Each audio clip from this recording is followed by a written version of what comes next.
صرف اپنی سیاست کے لیے ہمیشہ اختلاف کرنا، ہر بات میں اختلاف کرنا، یہ ہمارے شہر کے کچھ لوگوں کا طریقہ ہو گیا۔ اچھی سے اچھی بات ہوگی تو بھی اس میں اختلاف کریں گے، کیوں؟ صرف سیاست کی وجہ سے۔ یہ بہت غلط بات ہے، اور یہ چیز مالیگاؤں کے لیے، مالیگاؤں کی عوام کے لیے بہت نقصان دہ۔ اس ملک میں یکساں سول کوڈ کبھی بھی نہیں آ سکتا۔ یہ صرف مسلمانوں کو ٹارگٹ کر کے انہیں پریشان کرنے کی کوشش کی جا رہی ہے۔ مغل بادشاہوں سے ہماری کوئی رشتہ داری نہیں ہے، ہمارا ان سے کوئی لینا دینا نہیں ہے۔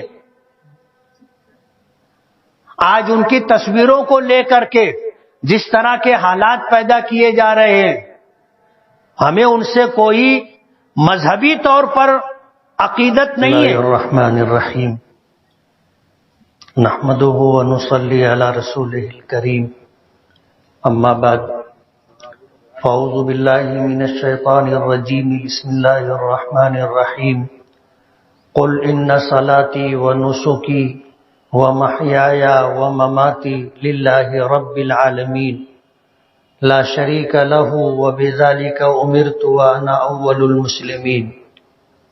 صدق اللہ العظیم۔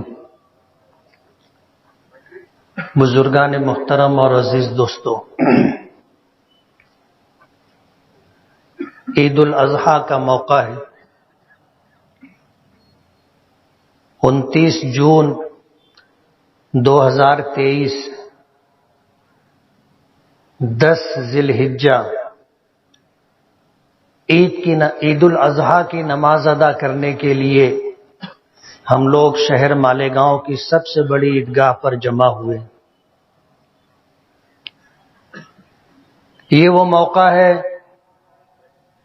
کہ جب پوری دنیا کے مسلمان حج کے عنوان سے مکہ مکرمہ پہنچتے ہیں، اور حج قبول ہو، حج کی عبادتیں اللہ رب العالمین کی بارگاہ کی حاضری قبول ہو جائے، اور نبی کریم صلی اللہ علیہ وسلم کے احسانات کے پیش نظر حجاج کرام مدینہ منورہ حاضری بھی دیتے۔ نبی کریم صلی اللہ علیہ وسلم کی حاضری، نبی کریم صلی اللہ علیہ وسلم کی بارگاہ میں حاضری، یہ ہمارے حج کے مقبول ہونے کا سبب ہے۔ خود نبی کریم صلی اللہ علیہ وسلم کے اس امت پر بے شمار احسانات ہیں، اور آپ نے یہ بات فرمایا کہ جس نے حج کیا اور اس نے میری زیارت نہیں کی، مدینہ منورہ، مسجد نبوی اور سبز گنبد کے مکی سرکار دو عالم صلی اللہ علیہ وسلم کے روضے مبارک پر حاضری نہیں دی تو اس نے میرے ساتھ زیادتی کی، میرے ساتھ ظلم کیا۔ حج کا ایک اہم حصہ قربانی بھی ہے، اس کا ایک بیک گراؤنڈ ہے، ایک پس منظر ہے کہ حضرت ابراہیم علی نبینا علیہ الصلاۃ والسلام نے، جو ابو الانبیاء کہلاتے ہیں، اور ابو الانبیاء کہلانے کی وجہ یہ ہے کہ مورخین نے یہ بات لکھی ہے اور کتابوں میں یہ بات موجود ہے کہ حضرت ابراہیم علیہ الصلاۃ والسلام کی بعثت سے پہلے بہت سارے انبیاء کرام علیہم الصلاۃ والسلام مختلف علاقوں میں، مختلف قوموں میں دعوت و تبلیغ کے لیے آئے، جو الگ الگ قوموں سے، الگ الگ نسلوں سے تعلق رکھتے تھے۔ لیکن حضرت ابراہیم علیہ الصلاۃ والسلام کی بعثت کے بعد جتنے انبیاء کرام علیہم الصلاۃ والسلام تشریف لائے، وہ سب حضرت ابراہیم علیہ الصلاۃ والسلام کی اولاد میں سے۔ حضرت ابراہیم علیہ الصلاۃ والسلام کے پہلے بیٹے، جو حضرت ابراہیم کی دوسری بیوی حضرت ہاجرہ کے بطن سے پیدا ہوئے تھے، جن کا نام اسماعیل رکھا گیا تھا، ان کی نسل میں ہمارے آقا جناب رسول اللہ صلی اللہ علیہ وسلم تشریف لائے، اور حضرت ابراہیم کے دوسرے بیٹے اسحاق، جن کے بیٹے حضرت یعقوب تھے، جن کا لقب اسرائیل تھا، انبیاء بنی اسرائیل تمام کے تمام حضرت اسحاق کی اولاد میں آئے۔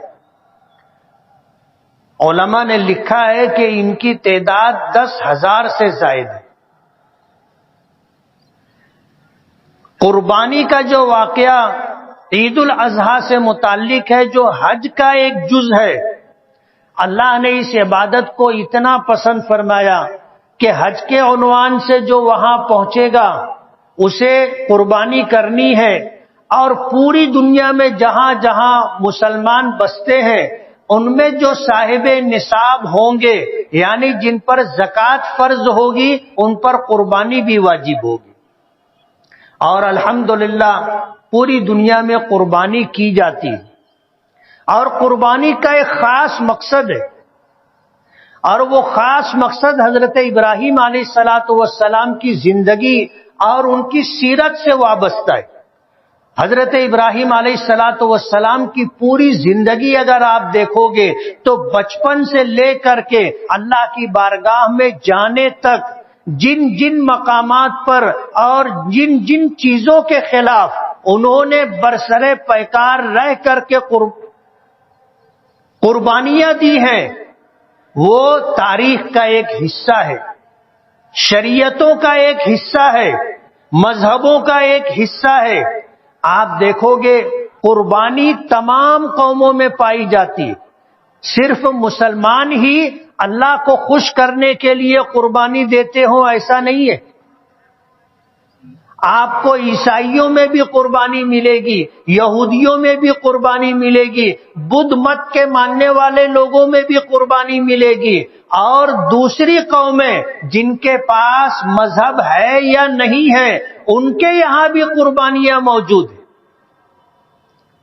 ہماری شریعت تو ہر اعتبار سے مکمل ہے، جانور کو اللہ کے نام پر قربان کرنے کے لیے یا عام دنوں میں اپنی ضرورت پوری کرنے کے لیے، گوشت کھانے کے لیے اگر جانور کو ذبح کیا جاتا ہے تو اسلام نے جانور کو ذبح کرنے کا جو طریقہ سکھایا ہے، آج سائنسی تمام تر ترقیات کے باوجود اس سے بہتر کوئی دوسرا طریقہ نہیں پا سکے۔ وہ اس دنیا کو اللہ نے بنایا ہے اور اس دنیا کے نظام کو وہی چلاتا ہے، اور اس دنیا میں بہتر سے بہتر کیا طریقہ ہو سکتا ہے وہ اللہ پاک نے اسلام کی شکل میں ہمیں عطا کیا ہے۔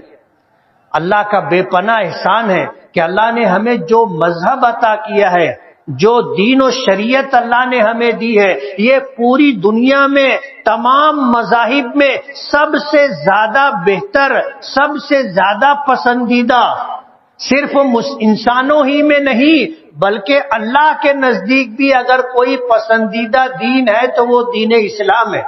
میں یہ کہنا چاہتا ہوں کہ یہ مذہب ہر اعتبار سے مکمل ہے۔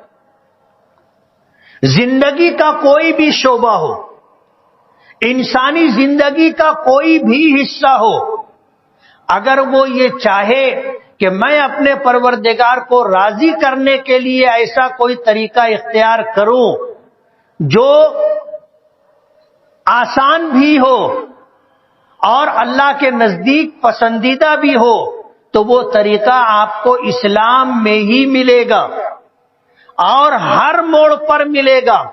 کہیں آپ کو ایسا نہیں لگے گا کہ میرے مذہب نے، میری شریعت نے میری رہنمائی نہیں کی۔ میں نے عید کے موقع پر بھی یہ بات کہی تھی کہ ہمارا مذہب کھانے کا طریقہ بھی بتاتا ہے، پینے کا طریقہ بھی بتاتا ہے، سونے کا طریقہ بھی بتاتا ہے، کپڑا پہننے کا طریقہ بھی بتاتا ہے، میاں بیوی کی ملاقات کا طریقہ بھی بتاتا ہے، پیشاب کرنے کا طریقہ بھی بتاتا ہے، پاخانہ کرنے کا طریقہ بھی بتاتا ہے۔ یہ چیزیں آپ کو دنیا کے دوسرے مذاہب میں نہیں ملے گی۔ ان کے ماننے والے اور ان میں جو ذمہ دار ہوتے ہیں وہ اپنے اپنے طور پر طریقہ بتاتے ہیں. ان کے مذہب میں، ان کی مذہبی کتابوں میں اس طرح کی کوئی بات موجود نہیں ہے. قربانی بھی ہماری شریعت کا ایک حصہ ہے. نبی کریم صلی اللہ علیہ وسلم سے پوچھا گیا مل اضاحی یا رسول اللہ، کہ اللہ کے رسول قربانی کیا چیز ہے؟ فرمایا ہی سنت ابیکم ابراہیم، یہ تمہارے باپ ابراہیم علیہ الصلوۃ والسلام کی سنت. حضرت ابراہیم علیہ الصلوۃ والسلام کی پوری زندگی قربانیوں سے بھری ہوئی ہے، اور حضرت ابراہیم کی سیرت اور حضرت ابراہیم کی زندگی پر بیانات آپ نے سنے ہوں گے. عجیب و غریب زندگی. سب سے پہلے جو انہوں نے قربانی دی تھی وہ اللہ تعالی کی وحدانیت کے پیش نظر دی تھی. ایسا خاندان تھا جو بت بنایا کرتا تھا، بت بیچا کرتا تھا. سب سے پہلے حضرت ابراہیم علیہ الصلوۃ والسلام نے شرک کے خلاف آواز بلند کی تھی. شرک کے خلاف، کہ ایک ایسی چیز کی تم پوجا کرتے ہو جو اپنے لیے بھی کچھ نہیں کر سکتا، نہ کھاتا ہے، نہ پیتا ہے، نہ دیکھتا ہے، نہ سنتا ہے، نہ جانتا ہے، نہ سمجھتا ہے. ایسی چیز کی تم عبادت کرتے ہو. سب سے پہلے شرک کے خلاف اپنے خاندان میں حضرت ابراہیم نے اللہ کی وحدانیت کے پیش نظر آواز بلند کی تھی، جس کی پاداش میں حضرت ابراہیم کو گھر سے نکال دیا گیا تھا، شہر سے نکال دیا گیا، ملک سے نکال دیا گیا. یہ قربانی کا آغاز تھا. یہ قربانی جو ہم جانوروں کی شکل میں دیتے ہیں، یہ تو اللہ پاک نے حضرت ابراہیم علیہ الصلوۃ والسلام کو جب بڑھاپے میں اولاد عطا کی اور دل میں اولاد کی محبت آ گئی تو اللہ پاک کی طرف سے جس طرح امتحانات ہوتے رہے، ایک امتحان یہ بھی آیا کہ انہوں نے خواب دیکھا کہ میں اپنے بیٹے کو اللہ کے نام پر ذبح کر رہا ہوں. ایک مرتبہ دیکھا، بدلے میں 100 اونٹوں کی قربانی کی، پھر دیکھا 100 اونٹوں کی قربانی کی، پھر دیکھا 100 اونٹوں کی قربانی کی. لیکن یہ بات دل میں آ گئی کہ اللہ کی منشا کچھ اور ہے، اور اللہ پاک کی منشا انبیاء کرام علیہم الصلوۃ والسلام کے لیے خواب کی شکل میں وحی اور حکم کا درجہ رکھتا ہے. حضرت ابراہیم نے اپنی اولاد کی قربانی دی. قصہ مختصر یہ کہ جس وقت اپنے بیٹے اسماعیل کو اللہ کے نام پر قربان کرنے کے لیے زمین پر لیٹایا اور گلے پر چھری رکھی، آنکھوں پر پٹی باندھ لی اور چھری چلا دی، اور یہ سمجھا کہ میں نے اپنے بیٹے کو اللہ کے نام پر قربان کر دیا. آنکھوں سے پٹی ہٹائی تو حضرت جبرائیل حضرت اسماعیل جو حضرت ابراہیم کے بیٹے تھے، جن کی قربانی کرنے کے لیے انہیں زمین پر لٹایا تھا، وہ بقید حیات جبرائیل کے ساتھ کھڑے ہیں. اور جس وقت حضرت ابراہیم نے یہ عمل انجام دیا تھا، اللہ کو راضی کرنے کے لیے، اللہ کے حکم کی تعمیل میں اپنے بیٹے کو قربان کرنے کے لیے سب کچھ کر لیا تھا، فرشتوں نے، حضرت جبرائیل نے کہا تھا اللہ اکبر اللہ اکبر. اور حضرت ابراہیم نے جب اپنے بیٹے اسماعیل کو دیکھا اور جبرائیل کا یہ پیغام سنا کہ قد صدقت الرؤیا، ابراہیم تو نے خواب کو سچ کر دکھایا، ان ھذا لہو البلاء المبین، یہ بہت بڑی آزمائش اور بہت بڑا امتحان تھا. تو حضرت ابراہیم نے کہا تھا لا الہ الا اللہ واللہ اکبر. اور حضرت اسماعیل نے حضرت جبرائیل کی زبان سے سنا اللہ اکبر، اور اپنے والد گرامی کی زبان سے سنا لا الہ الا اللہ واللہ اکبر. تو حضرت اسماعیل نے بھی کہا اللہ اکبر وللہ الحمد. یہ تکبیر تشریق جو ہم 9 تاریخ کی صبح کی نماز سے 13 ذی الحجہ کی عصر کی نماز تک پڑھتے ہیں، یہ 3 اللہ کے مقدس بندوں کے زبان سے نکلے ہوئے الفاظ کا مجموعہ ہے، جس کو تکبیر تشریق کہا جاتا ہے کہ اللہ اکبر لا الہ الا اللہ واللہ اکبر وللہ الحمد. اگر حضرت ابراہیم نے حضرت اسماعیل کو ذبح کر دیا تھا اور اگر اللہ ان کی قربانی کروا دیتا تو ہر صاحب اولاد کو اپنے اولاد میں سے ایک بیٹے کی قربانی اللہ کے لیے پیش کرنی ہوتی. یہ تو اللہ کا کرم ہے کہ اللہ نے جان کی قربانی کو مال کی قربانی سے بدل دیا. ہم جیسے کمزوروں کے لیے اللہ پاک نے آسانی پیدا کر دی. آج جن کو اللہ نے صاحب نصاب بنایا ہے، جو زکوٰۃ ادا کرتے ہیں وہ قربانی بھی کرتے ہیں، اور یہ صرف اللہ کی رضا کے لیے. ہم کسی کی مخالفت میں قربانی نہیں کرتے، کسی کو اذیت اور تکلیف پہنچانے کے لیے قربانی نہیں کرتے.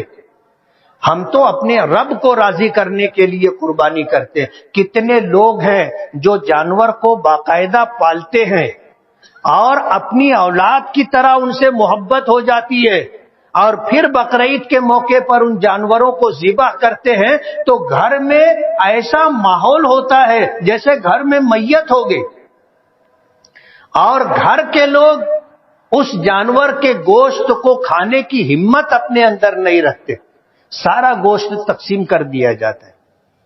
یہ قربانی ہم تو اللہ کو راضی کرنے کے لیے کرتے. حضرت ابراہیم نے کہا ان صلاتی، کہ میری نماز، و نسکی، میری ساری عبادتیں، میرا حج، و محیایا، اور میری ساری زندگی، و مماتی، اور میرا مرنا، للہ رب العالمین، اللہ رب العالمین کے لیے، اسی کو راضی کرنے کے لیے. قربانی صرف جانور کی قربانی نہیں ہے، بلکہ ایک جانور کو قربان کر کے ایک مسلمان اللہ کی بارگاہ میں یہ جذبہ پیش کرتا ہے کہ صرف عبادت ہی تیرے لیے نہیں ہے، ساری زندگی کے تمام تر معمولات جو نبی کریم صلی اللہ علیہ وسلم کے سنتوں اور طریقے کے مطابق انجام دیے جائیں، جو عبادت کا درجہ رکھتا ہے، وہ سب تیرے لیے. اور صرف اتنا ہی نہیں، میرا جینا بھی تیری رضا کے لیے ہے، میرا مرنا بھی تیری رضا کے لیے. وَمَحْيَايَ وَمَمَاتِي لِلَّهِ رَبِّ الْعَالَمِينَ، لا شریک لہو، اس کا کوئی شریک نہیں ہے، وہ وحدہ لا شریک لہو ہے، اپنی ذات کے اعتبار سے، اپنی صفات کے اعتبار سے یکا و تنہا ہے. پرستش، پوجا، عبادت اگر کی جائے گی تو صرف اسی کے لیے، اسی کی جائے گی. وَبِذَالِكَ أُمِرْتُ، حضرت ابراہیم نے کہا کہ میرے پروردگار نے مجھے اسی بات کا حکم دیا ہے. وَأَنَا أَوَّلُ الْمُسْلِمِينَ، اور میں اللہ کی تابع داری اور فرما برداری کرنے میں لوگوں میں سب سے آگے ہوں. انہوں نے اپنے زمانے کی بات کہی کہ آج موجودہ انسانوں میں اللہ کی اطاعت و فرما برداری میں میں سب سے آگے ہوں. اسلام کیا ہے آپ کو پتہ ہے؟ ہم مسلمانوں کو معلوم نہیں کہ اسلام کیا ہے. اگر ان سے پوچھا جائے کہ بتاؤ مسلم کسے کہتے ہیں، مسلمان کسے کہتے ہیں، جواب دینا مشکل ہو جائے گا. میں آپ کو بتاتا ہوں، اسلام تابع داری کا نام ہے. مسلم یا مسلمان اس شخص کو کہتے ہیں جو اپنی پیدائش سے لے کر اپنے موت تک اپنے آپ کو اللہ کے تابع کر دے. زندگی میں کوئی بھی کام کرنا ہو، کوئی بھی موڑ ہو، اس موڑ پر قدم آگے بڑھانے سے پہلے وہ یہ دیکھے کہ میرے پروردگار کی منشا کیا ہے، میں کیا کروں کہ میرا پروردگار مجھ سے راضی ہو جائے. یہ ہے اسلام. فارسی میں کہتے ہیں سر نہادن، یعنی عاجزی اور ذلت کا جو آخری درجہ ہے اس کو اسلام کہتے. آج مسلمان نماز پڑھتا ہے، کھڑا ہوتا ہے، پھر جھکتا ہے جس کو رکوع کہتے ہیں، پھر سجدہ کرتا ہے، زمین پر اپنی پیشانی، اپنا چہرہ زمین پر رکھ دیتا ہے. اس سے زیادہ عاجزی، اس سے زیادہ ذلت کا کوئی دوسرا درجہ نہیں. ہم اللہ کے سامنے جھکتے ہیں اور اسی کے سامنے جھکتے ہیں، اور اللہ ہمیں ساری زندگی صرف اپنے آگے جھکنے والا بنائے، کسی اور کے آگے جھکنے والا نہ بنائے. یہ ہے اسلام. صرف قربانی کر لینا اسلام نہیں ہے، بلکہ ساری زندگی اللہ کو راضی کرنے کے لیے ہر قدم آگے بڑھانے سے پہلے یہ دیکھا جائے کہ اللہ کی منشا، اللہ کی رضا کس کام میں ہے اور کس طرح کرنے میں ہے. اس کا نام ہے اسلام. اور ہماری ساری زندگی اسی طرح گزرتی ہے، تبھی ہم کامل مسلمان کہلائیں گے. حالات کیسے بھی ہوں، کیسے بھی ہوں، ہم ہر حال میں صرف اور صرف اللہ رب العالمین کی عبادت کرتے. یہ ہے توحید، جو حضرت ابراہیم علیہ الصلوۃ والسلام کی قربانیوں میں سب سے پہلی قربانی. تو صرف جانور ذبح کر لینا اسلام نہیں ہے، صرف قربانی کر لینا اسلام نہیں ہے. اسلام ایک مکمل نظام حیات ہے، اور جو مکمل نظام حیات کو مانتا ہے اور عمل کرتا ہے وہ مسلمان. نماز ہو، ساری عبادتیں ہوں، اور زندگی اور موت سب کچھ اللہ کے لیے ہو. یہ ہے قربانی کا پیغام، اور یہ ہے حضرت ابراہیم علیہ الصلوۃ والسلام کی زندگی کا وہ نچوڑ اور خلاصہ جو دیکھ کر کے، سن کر کے، پڑھ کر کے سمجھ میں آتا ہے. ہم قربانی کرتے ہیں تو اس بات کا اظہار کرتے ہیں کہ صرف تیری عبادت کریں. ہم قربانی کرتے ہیں تو یہ جذبہ دل میں ہونا چاہیے کہ جس طرح حضرت ابراہیم نے تیری رضا کے لیے گھر چھوڑا تھا، خاندان چھوڑا تھا، شہر چھوڑا تھا، ملک کو چھوڑا تھا، سب کچھ قربان کر دیا تھا. خدا نہ خواستہ کبھی ایسا کوئی مرحلہ آئے گا تو ہم بھی تیری رضا کے لیے سب کچھ قربان کرنے کے لیے تیار. حضرت ابراہیم نے اپنے بیٹے اسماعیل کی قربانی دے کر کے یہ بات اللہ کے سامنے پیش کی تھی کہ زندگی کیا چیز ہے، ہم تو سب کچھ تیرے لیے قربان کرنے کے لیے تیار. بیٹے کی قربانی دی، ایک ہی بیٹا تھا، اور وہ بھی بڑھاپے کی اولاد. نہ جانے کتنے سالوں تک اللہ سے مانگا تھا، اور اللہ نے اولاد کی نعمت دی، اور پھر امتحان کا موقع آیا تو اپنے بیٹے کی قربانی کے لیے تیار ہو گئے. آج ہماری زندگیوں میں جس طرح کے حالات ہیں، ہمیں اس پر غور کرنا ہوگا. اللہ کی وحدانیت کے لیے، اللہ کے دین کی تابعداری اور پاسداری کے لیے ہر طرح کی قربانی دینے کے لیے ہمیں تیار رہنا ہوگا. آج ملکوں کے بدلتے حالات میں یکساں سول کوڈ کی آواز دی جا رہی. 22ویں لاء کمیشن نے پورے ملک میں بسنے والے لوگوں سے رائے مانگی ہے کہ یکساں سول کوڈ کے تعلق سے آپ کی کیا رائے. ہم تو مسلمان ہیں، ہمارے پاس مکمل دین، مکمل شریعت ہے، اور ڈاکٹر بھیم راؤ بابا صاحب امبیڈکر نے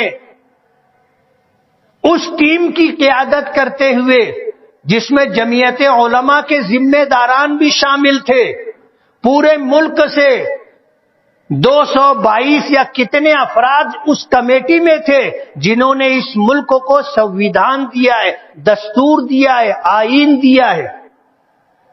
اس میں بنیادی جو آئین کی دفعات ہیں، اس میں یہ ہے کہ اس ملک میں بسنے والے تمام ہی لوگوں کو اپنے مذہب کے مطابق زندگی گزارنے کی مکمل آزادی ہوگی.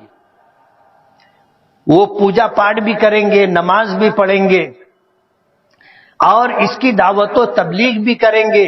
اپنے دین، اپنے مذہب کو سیکھنے اور سکھانے کے لیے مدارس بھی قائم کریں گے. یہ ملک کے بنیادی دستور نے ہمیں اس کا حق دیا ہے.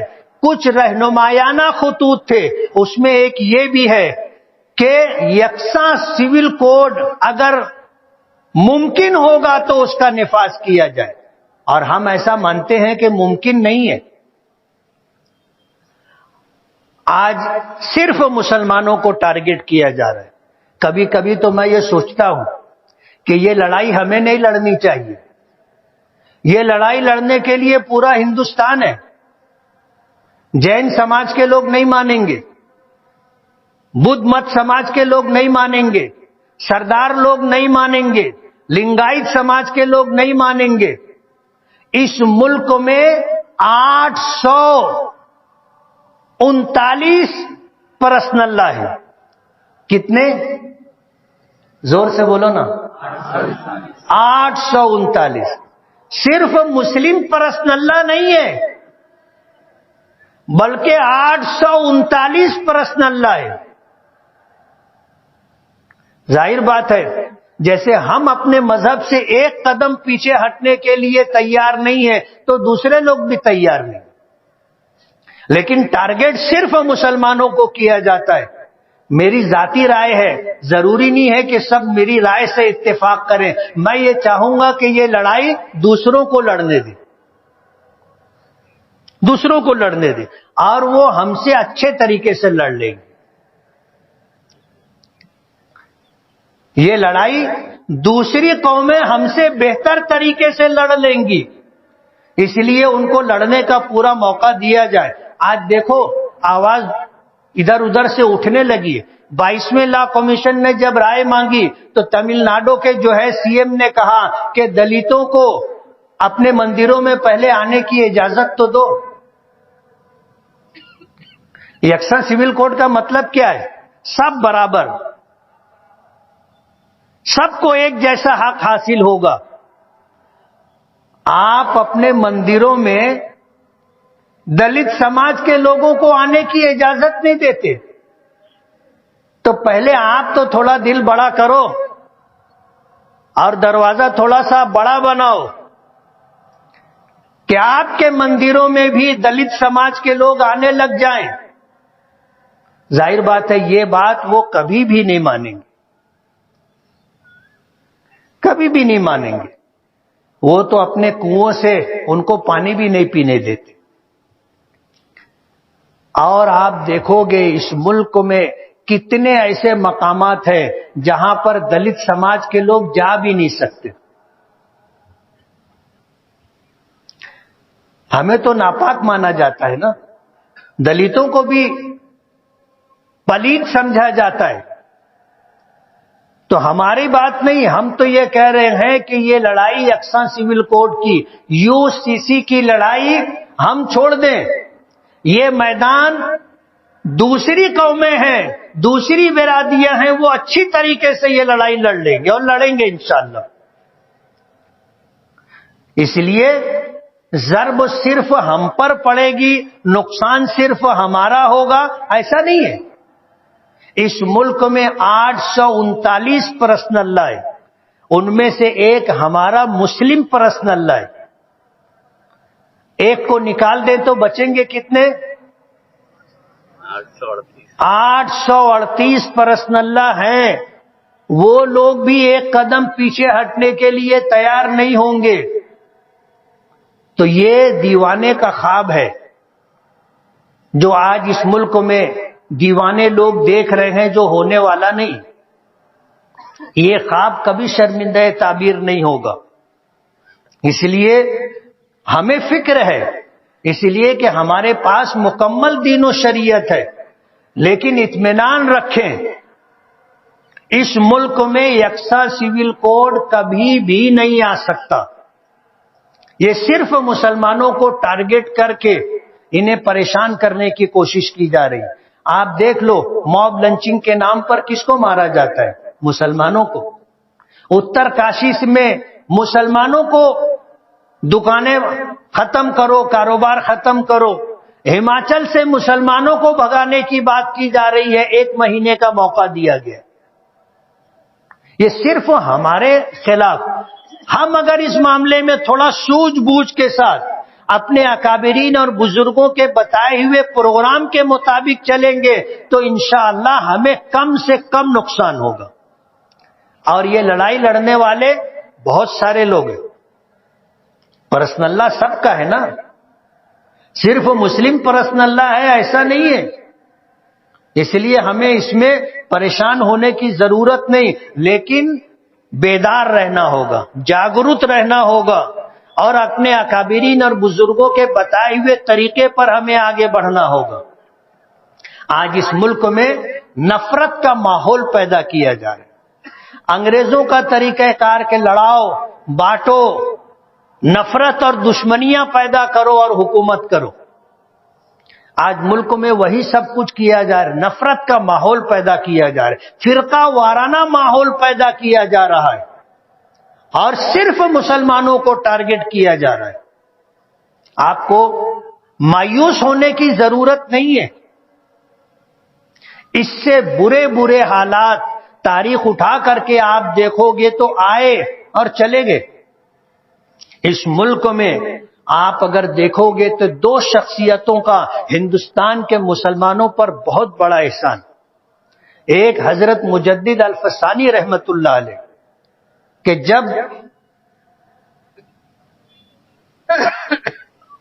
اکبر بادشاہ، مغل بادشاہ اکبر جب اس ملک میں آیا، ملک میں بادشاہ بنا، تو اس کی بادشاہت جب تخت پر بیٹھا تو 865 سال ہو چکے تھے حضور پاک صلی اللہ علیہ وسلم کی بعثت پر۔ تو یہاں کے کچھ لوگوں نے اس کو اس بات پر آمادہ کیا کہ جب 1000 سال پورا ہوتا ہے تو مذہب جو ہوتا ہے وہ ختم ہو جاتا ہے، ایک نئے مذہب کی شروعات ہوتی ہے۔ اس لیے اسلام مذہب پر 865 سال گزر گئے ہیں، اب جو 35 سال باقی ہیں اس میں ایسا کوئی دین اور مذہب بنا لینا چاہیے کہ 1000 سال مکمل ہونے کے بعد وہ نیا دین اور نیا مذہب شروع ہو جائے۔ میں یہ بات بہت اعتماد کے ساتھ کہہ رہا ہوں، مغل بادشاہوں سے ہماری کوئی رشتہ داری نہیں ہے، ہمارا ان سے کوئی لینا دینا نہیں ہے۔ آج ان کی تصویروں کو لے کر کے جس طرح کے حالات پیدا کیے جا رہے ہیں، ہمیں ان سے کوئی مذہبی طور پر عقیدت نہیں ہے۔ وہ ایک بادشاہ تھے، آج ان بادشاہوں میں سے کسی بادشاہ کی تصویر اگر کسی کے پاس مل جاتی ہے، جیسے کولہاپور ہے، لاتور ہے، کسی کے پاس اورنگزیب کی تصویر مل گئی، اس کے اوپر کیس بنا دیا گیا۔ تو کیا کسی بادشاہ کی تصویر رکھنا ملک کے قانون کے اعتبار سے کیا یہ گناہ ہے؟ بابا صاحب امبیڈکر نے جو قانون سنویدھان دیا اس میں کہیں بھی یہ نہیں ہے، لیکن مغل بادشاہوں کو اس طرح شو کیا جاتا ہے جیسے ملک کے موجودہ مسلمان ان کے رشتہ دار ہیں۔ اکبر بادشاہ کو لوگوں نے ورغلایا تو اس نے دین الہی کی ایجاد کی، اسلام ختم کرنا ہے اور دین الہی لانا ہے۔ اللہ نے مجدد الفسانی رحمت اللہ علیہ کو پیدا کیا، جنہوں نے کھڑے ہو کر کے اکبر بادشاہ کے دین کی مخالفت کی اور اسلام رہے اس کے لیے جو جد و جہد اور کوشش کی ہے وہ تاریخ کا ایک حصہ ہے۔ اگر مجدد الف کہتے ہیں 1000 کو، 1000 سال پورے ہو گئے، ثانی کہتے ہیں دوسرا 1000 سال شروع ہوا، مجدد کہتے ہیں دین کو نئی زندگی دینے والا۔ تو انہوں نے دین کو، مذہب اسلام کو نئی زندگی دی، اس کی بقا کے لیے، اس کی حفاظت کے لیے پوری کوشش کی۔ ایک طرف پوری حکومت تھی اکبر بادشاہ کی اور ایک طرف تنہا خواجہ احمد سرہندی رحمت اللہ علیہ، اور ان کی کوششوں اور ان کی تحریک کو دیکھ کر کے ان کو مجدد کا لقب دیا گیا، مجدد الفسانی۔ دوسرے 1000 سال کے شروع میں انہوں نے دین کو جو نئی زندگی دی تھی، اس لیے ان کو مجدد الفسانی کہا جاتا ہے۔ زمانہ گزرا، یہ پہلی شخصیت تھی۔ زمانہ گزرا، ایک موڑ وہ آیا کہ اسلامی عبادات اور سنتیں وہ بہت زیادہ بدعات اور رسومات میں پڑ گئی تھی، سنتیں ختم ہوتی جا رہی تھی، دین نبی کریم صلی اللہ علیہ وسلم کا طریقہ مٹتا جا رہا تھا، بدعات کا عروج ہوتا جا رہا تھا۔ حضرت شاہ ولی اللہ محدث دہلوی رحمت اللہ علیہ نے حدیث پاک کو ہندوستان کے کونے کونے تک پہنچانے کی کوشش کی۔ اگر قرآن ہے، حدیث ہے، تو دین صحیح شکل میں ہمارے پاس رہے گا، ورنہ اور مذہب کے ماننے والوں کی طرح آپ دیکھو گے عجیب و غریب کارنامے ہیں ان کے، ایسے ہی اسلام بھی ہو جاتا۔ شاہ ولی اللہ محدث دہلوی رحمت اللہ علیہ نے دین اپنی اصلی شکل میں باقی رہے، نبی کریم صلی اللہ علیہ وسلم کی سنتیں اور ان کا طریقہ باقی رہے، اس کے لیے کوشش کی۔ یہ دوسری شخصیت ہے شیخ سید احمد خواجہ سرہندی رحمت اللہ علیہ، جنہیں مجدد الفسانی کہا جاتا ہے، اور شاہ ولی اللہ محدث دہلوی رحمت اللہ علیہ، ان دو شخصیتوں کا ہم پر احسان۔ ملک کے موجودہ بدلتے حالات میں ہم لوگوں کو بہت سنجیدگی کے ساتھ سوچنا ہوگا، بہت سنجیدگی کے ساتھ، اور حضرت ابراہیم علیہ الصلوۃ والسلام کی قربانی کا پیغام بھی یہی ہے، سوچ سمجھ کر کے قدم آگے بڑھانا ہے۔ اور ایک آخری بات کہہ کر کے اپنی بات ختم کروں گا کہ ہم میں اتحاد اور اتفاق رہنا چاہیے۔ ہمارے شہر کا بہت عجیب مزاج، کچھ لوگ ہیں جو 24 گھنٹہ سیاست کرتے رہتے، کہیں نہ کہیں ملت اسلامیہ کو سامنے رکھ کر کے، اپنے دین مذہب اسلام کو سامنے رکھ کر کے اتفاق کرنا چاہیے، اتحاد کا مظاہرہ کرنا چاہیے۔ صرف اپنی سیاست کے لیے ہمیشہ اختلاف کرنا، ہر بات میں اختلاف کرنا، یہ ہمارے شہر کے کچھ لوگوں کا طریقہ ہو گیا۔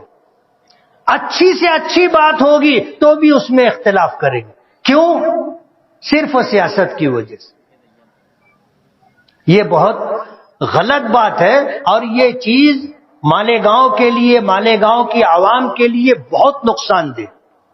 کہیں تو اتفاق کرو، ہم یہ نہیں کہتے کہ ہر بات میں اتفاق کرو، لیکن جس بات میں ملت کا مفاد ہو، جس بات میں اپنے شہر کا مفاد ہو، اس پر آپ کو اتفاق کرنا چاہیے۔ آپ اگر چاہتے ہو کہ شہر ترقی کرے، آپ اگر چاہتے ہو کہ مسلمان ترقی کرے، تو آپ کو ملت کے مفاد کے موقع پر اتحاد کا مظاہرہ کرنا ہوگا، آپ کو اپنے شہر کے وکاس کے موقع پر اتحاد کا مظاہرہ کرنا ہوگا، تب جا کر کے یہ مقصد پورا ہوگا۔ ورنہ جس طرح زندگی گزر رہی ہے، خسارے کے ساتھ، نقصان کے ساتھ، اسی طرح گزرتی رہے گی۔ ہماری تو کٹ رہی ہے، کٹ گئی ہے، زندگی کے آخری پائیدان پر۔ ہمارے بچوں کا کیا ہوگا، آنے والی نسلوں کا کیا ہوگا، اس پر انتہائی سنجیدگی سے غور کرنا ضروری ہے۔ تو حضرت ابراہیم علیہ السلام کا جو پیغام ہے کہ صرف جانور کی قربانی نہیں، بلکہ زندگی کے ہر موڑ پر اور ہر قدم پر اللہ راضی ہو ایسے عمل کا انتخاب کرنا، اپنی خواہشات کو قربان کرنا، گناہوں کو چھوڑ کر زندگی گزارنا، اطاعت و فرما برداری کا مظاہرہ کرنا، یہ ہے قربانی کا مقصد۔ اور اگر ہم میں یہ ہے تو ہم کامیاب ہیں، ہم مسلمان ہیں، اور اگر یہ نہیں ہے تو ہم نام کے مسلمان ہیں، کام کے مسلمان نہیں ہیں۔ اور نام کا مسلمان ہونا کل آخرت میں نجات دلانے کے لیے کافی نہیں ہے، آپ کو کام کا مسلمان بننا ہوگا، تب جا کر آپ کا یہ مذہب اسلام آپ کو آخرت میں کامیابی دلا سکے گا۔ وآخر دعوانا ان الحمد للہ رب العالمین۔ صفحہ درست فرما لیں۔